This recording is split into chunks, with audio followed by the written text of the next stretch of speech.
According to the 2011 census, the states with the highest and lowest population in our country. 2011 జనాభా లెక్కల ప్రకారం మన దేశంలో అత్యధిక అత్యల్ప జనాభా కలిగినటువంటి రాష్ట్రాలు.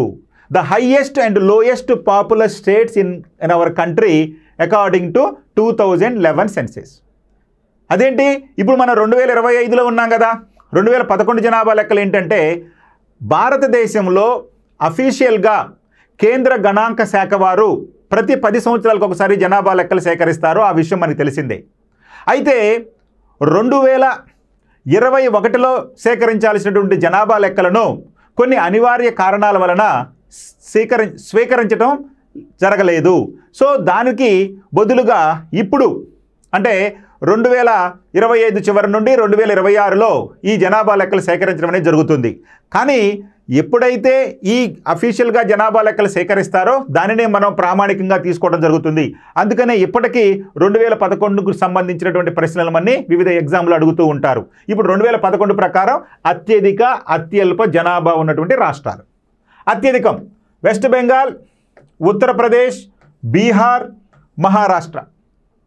అదేవిధంగా అత్యల్పం గోవా, సిక్కిం, గోవా, నెక్స్ట్ సిక్కిం. మరి ఇక్కడ అత్యధికం ఇచ్చాడు, ఇటు అత్యల్పం ఇచ్చాడు. అయితే కాంబినేషన్ అడుగుతున్నాడు. అందుకనే 2 సార్లు వచ్చింది చూడండి. ఇక్కడ సిక్కిము 2 సార్లు వచ్చింది, గోవా 2 సార్లు వచ్చింది. ఈ కాంబినేషన్ ఏంటో చూడండి. ముందుగా అత్యధిక జనాభా ఉన్నటువంటి రాష్ట్రం ఏదయ్యా అంటే ఉత్తరప్రదేశ్. మన భారతదేశంలో అత్యధిక జనాభా ఉన్నటువంటి రాష్ట్రం ఉత్తరప్రదేశ్. ఉత్తరప్రదేశ్లో 2011 జనాభా లెక్కల ప్రకారం ఎంతమంది జనాభా ఉన్నారయ్యా అంటే సుమారుగా 19.98 కోట్లు ఉన్నారు. ఉత్తరప్రదేశ్ జనాభా 19.98 కోట్లు.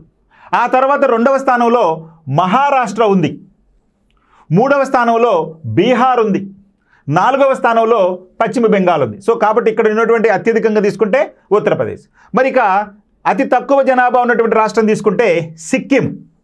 ఇక్కడ సుమారుగా 6 లక్షల మంది, ఇక్కడ సుమారుగా 6.10 లక్షల మంది జనాభా ఉన్నారు. సో కాబట్టి ఉత్తరప్రదేశ్కి పక్కన ఉన్నటువంటి ఈ సిక్కిం ఇది ఈ విధంగా మనకి second option is the right option. అత్యధిక జనాభా 19.98 కోట్లతో ఉత్తరప్రదేశ్ ఉంటే అత్యల్ప జనాభా సిక్కింలో కేవలం 6.10 లక్షల మంది ఉన్నారు. సో కాబట్టి second option is the right option.